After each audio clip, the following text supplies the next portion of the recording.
Hello, friends. This is a video on nuclei, the strong nuclear force, and binding energy. So nuclei, or the nucleus of an atom, is the center part of the atom. So first, some distances. This is really important. Everything here is really important, but this part's really important. First, just get a scale for these distances. So say I have the electron out here, it's like a wave function, but you can think of it as an orbit, right? And then you have the nucleus up in the middle that's dominating the mass.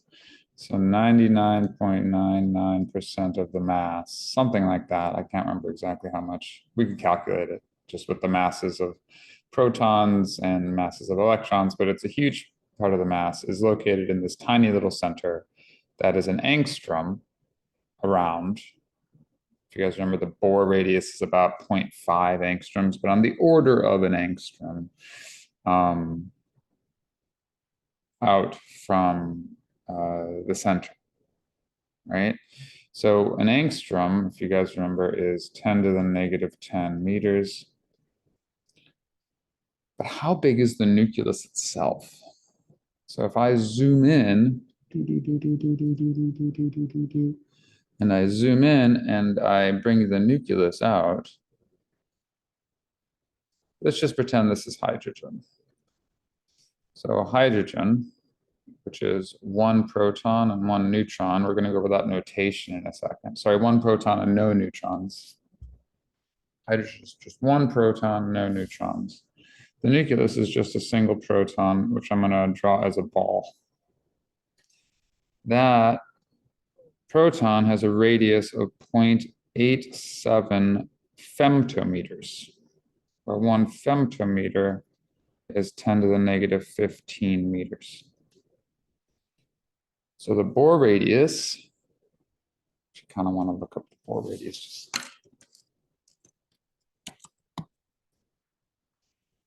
That's right. I had it right. 0.529. I was doubting myself. Don't ever doubt yourself. Right? So the Bohr radius here, let me be more exact. So this is indeed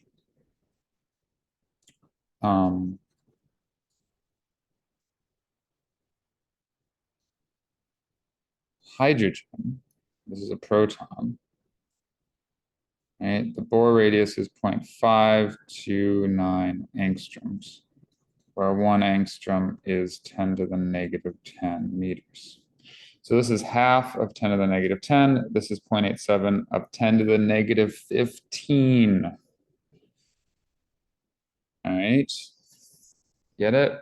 This is tiny, but it's got all the mass. What's going on?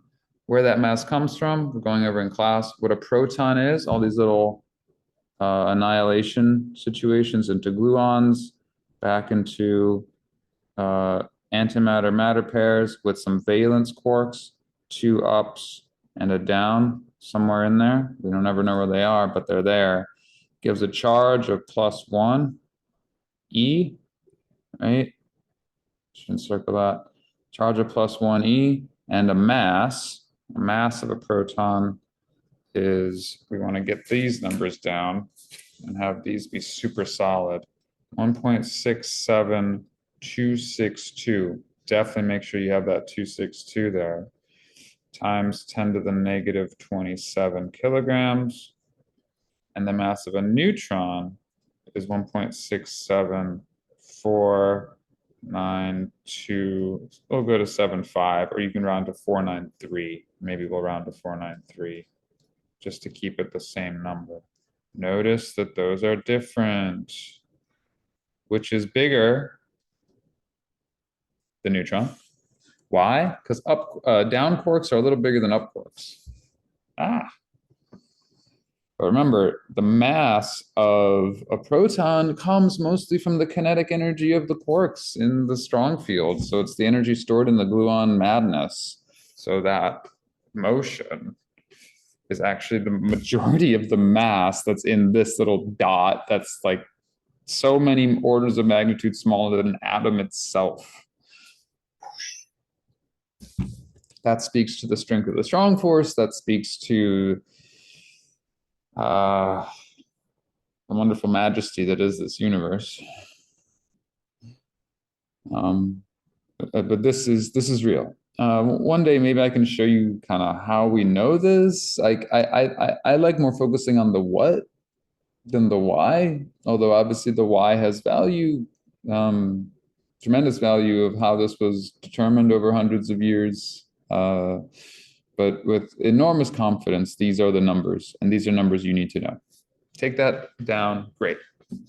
So that's a big deal. So first of all, we have some notation. In addition to these numbers, which I want you guys to know, definitely know these, definitely know this, even definitely know this, right? So what a femtometer is, what the masses are, those are big deals. So let's get a new color for notation. So notation, meaning this. So we have, let's see, 1H1. What does this mean? Right? Well, this is the name, atom name, which is determined by the number of protons.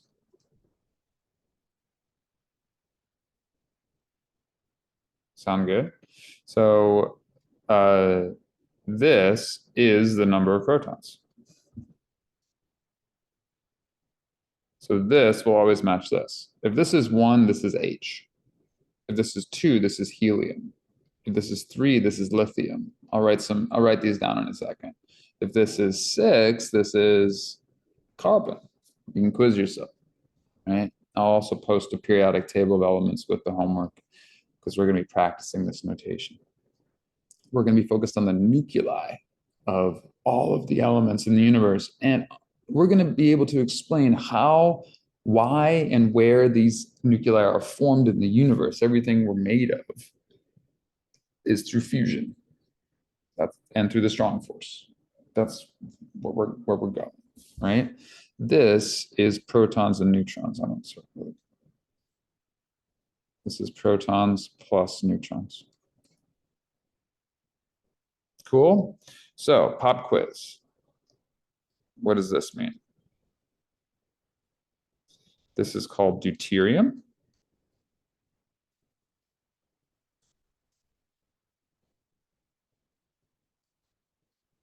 It is, what is this? 1 proton and 1 neutron.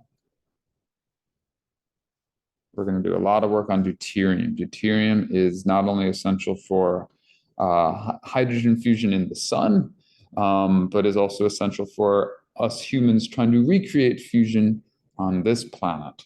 It is really cool, heavy hydrogen because it's a proton, but they have an extra neutron in there. We're going to do a lot of work talking about deuterium. In fact, I have a next video about deuterium, which you're going to want to watch.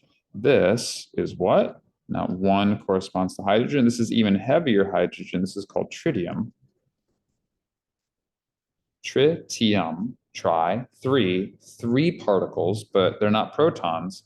1 proton and 2 neutrons. You got it. I can keep adding neutrons to hydrogen. Just throw neutrons on there.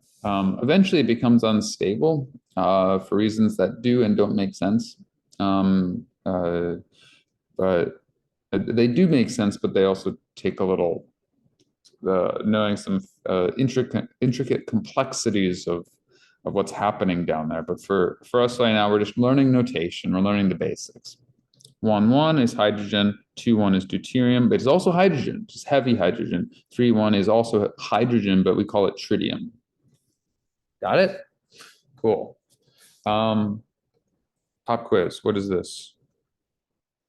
It's helium. This is called helium-3. What is it? It's 2 protons and one neutron. Now you can draw this kind of like this, proton, proton, neutron. Ultimately, does it look like this if you zoomed in? No, these aren't really balls, but we're good enough. We're gonna end up drawing it like this. What's this one? Helium. This is helium-4. This is one of the most stable nuclei in existence. This is called an alpha particle. It's alpha particle because they were discovered first. Alpha, the first Greek letter. This is 2 protons and 2 neutrons. This is the most stable nucleus in existence besides a helium, just a proton itself. So 1 proton on its own is helium, 1, 1, a proton and a neutron, which looks like this. We're gonna have a video posted on next about that. And tritium, a proton and 2 neutrons, right? And then we go to 2 protons and 1 neutron. Notice what's the difference between this and this? Proton, 2 neutrons, 2 protons, 1 neutron. You guys see they both have 3. This has 2 protons, so it's helium. This is 1 proton, so it's hydrogen. Please pause the video and make that make sense. Helium-4 is where you have 2 and 2. This is extraordinarily stable. And so they sort of stay together. So sometimes bigger nuclei, a lot of times actually, will just helium nuclei will just fly off of them. It's called an alpha decay.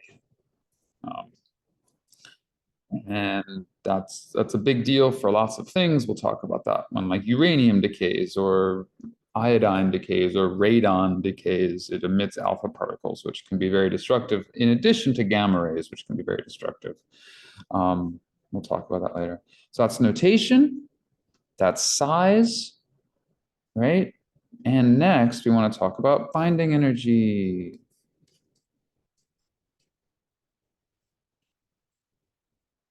So I'm going to do a deuterium example video next, but right now I just want to talk about the concept of binding energy.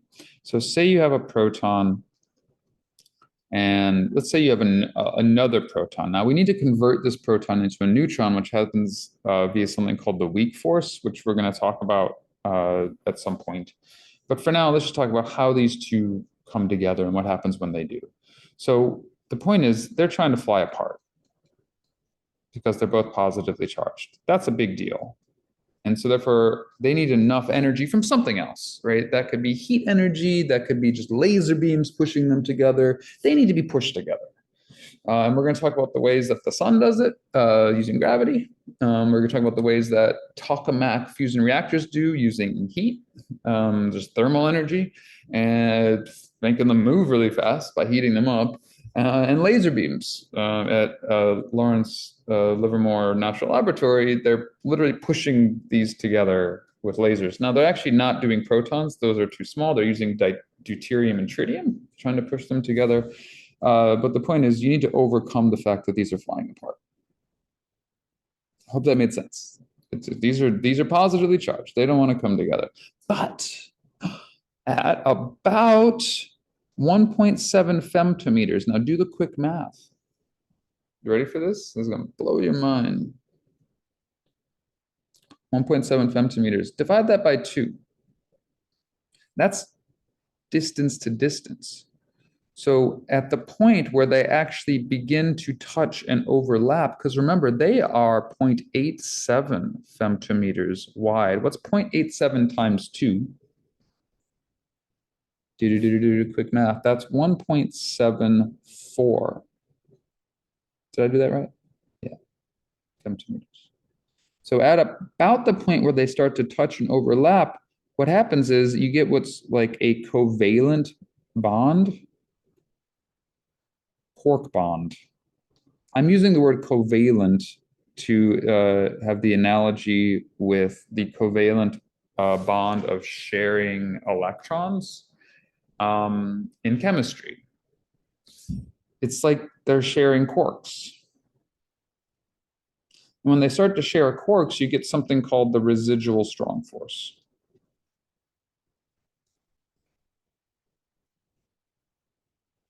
remember, the strong force holds quarks together inside a proton itself.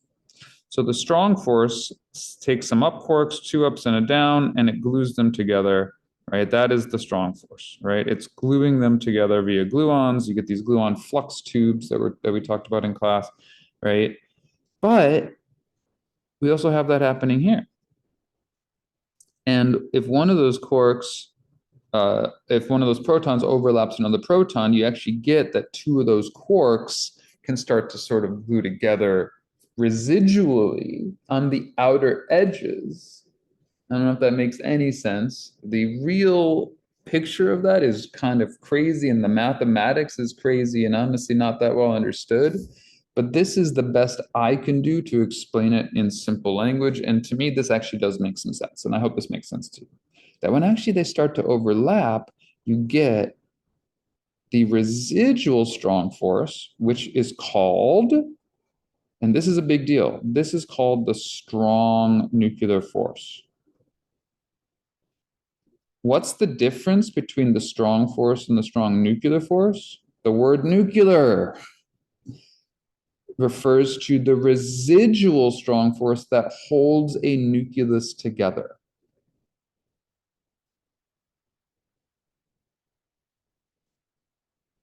Please rewind the video and make that make sense.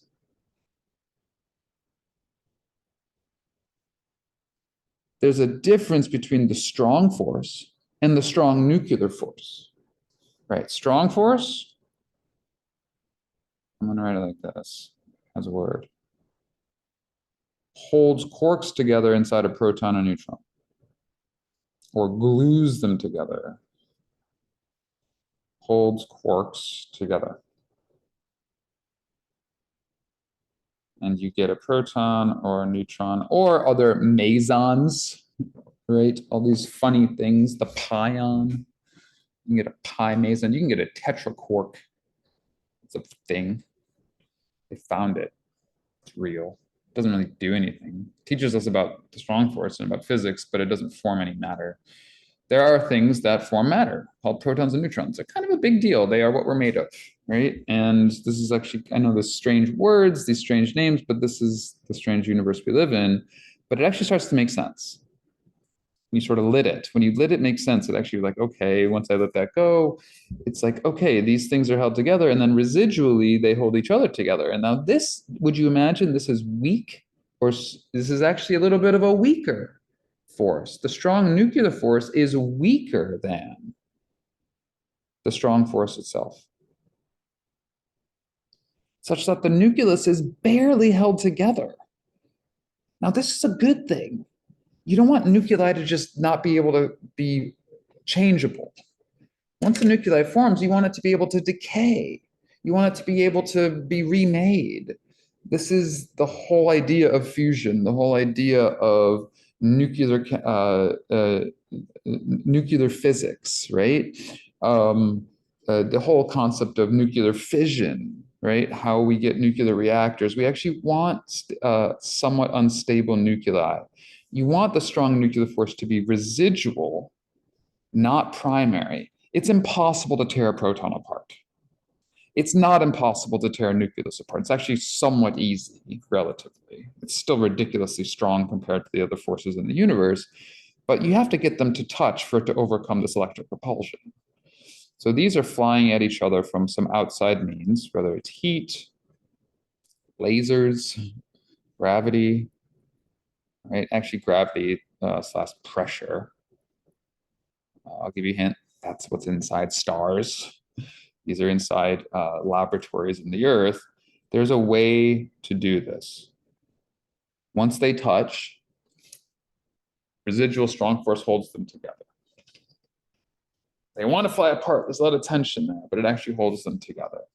So when they do, that strong force is activated. And you get a force that is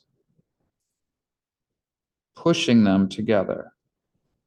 Now, when you have a force that's pushing them together, that's called binding energy. And you might remember this from when we studied binding energy. Binding energy is a negative force. If we have an attractive like the strong force, even if it's the residual strong force, it's a negative energy, which means that it lowers the mass.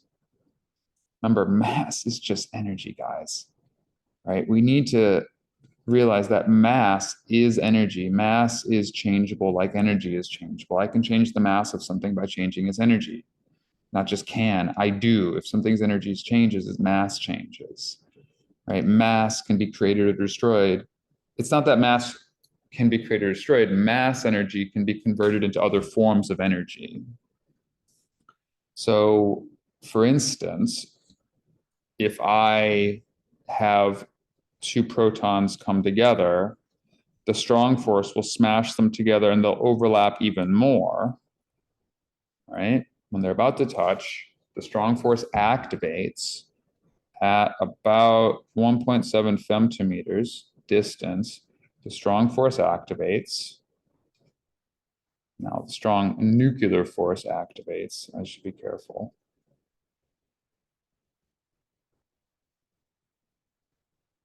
And therefore it turns potential energy into kinetic energy, right? So potential energy decreases, right? As these attract and move into each other and begin to overlap, right? Potential energy decreases, so we have less potential energy, so more negative. It's negative potential energy, and that gets converted into kinetic energy. But when they smash together, they stop, and that kinetic energy gets turned into energy that flies out in other ways. So for instance, that kinetic energy gets turned into byproducts. Byproducts that we're going to go over. Byproducts such as gamma rays. Byproducts such as antimatter, matter, electrons, and positrons. Byproducts such as neutrinos. That's the letter for a neutrino. Byproducts such as heat. Right? So the potential energy decreases, the kinetic energy therefore increases. They start to smash into each other. So imagine like two magnets right here that were forced together and then boom. But you notice my hands, they clapped together and then they stopped. They stop at some point. They reach some maximum distance where they can't actually overlap each other anymore. And that clap, notice when I clap, produces sound. It produces heat. I can actually feel the heat in my hand, right? Similar, right? When these actually clap together, think of it as a clap, that energy, that more negative potential energy gets converted into some other byproduct, whether it's light, heat, or particles. That's how fusion creates energy. It's not creating energy, it's transforming that strong force energy into some other form of energy. Now, when this is activated, that energy went away. The point is these have less mass. So if I have a proton and a neutron connected, is less mass than if they were separated. And here they're connected by the strong force, negative binding energy, less mass than proton and neutron with no force whatsoever, just them themselves. So this has the mass of a proton, this has the mass of a neutron. This, what is this called? A deuteron or deuterium, right? Proton, neutron on its own. The mass of this is the mass of a proton plus the mass of a neutron minus the binding energy between them. Oh. Because that energy got released into something else, which means it's actually less, we just say it's less massive. That's why it's less massive. It's because the binding energy that formed it right, is negative, and that energy got put into something else, some byproduct that went away. So there's two ways of looking at it. One, it's negative binding energy, right? Energy was released during formation. That says during. Or two, there's two ways to look at this. So Y less mass, or two, it takes energy, it takes an input of energy to pull them apart. And what I mean by that is it to return them to this state of simply their original masses, where it's just MP plus MN is M total. They're really far apart. They're not touching each other. There's no strong force because they're just really far apart. They're just a proton and a neutron hanging out somewhere else. That's their total mass, mass of the proton plus mass of the neutron. That's it. It's just like a proton and a neutron. But when they're together, you have that negative binding energy. It took an input of energy to pull them apart, which means you had to add energy to bring them back to their normal state, which means you had to add mass, right? Because energy is mass, energy is mass, energy is mass. That's what we really need to get into. You have to add, think of their frequency here decreases when they're together, right? That's one way to look at it. Remember, mass is like frequency. Here, when they're together, they have a lower frequency. Here, you have to add mass to bring them back up to their higher frequency. Pause this, rewind it. Sorry that was long. Those details all important. Go. Whew. Did it. I love you guys. That's it. Thank you. Have a beautiful day.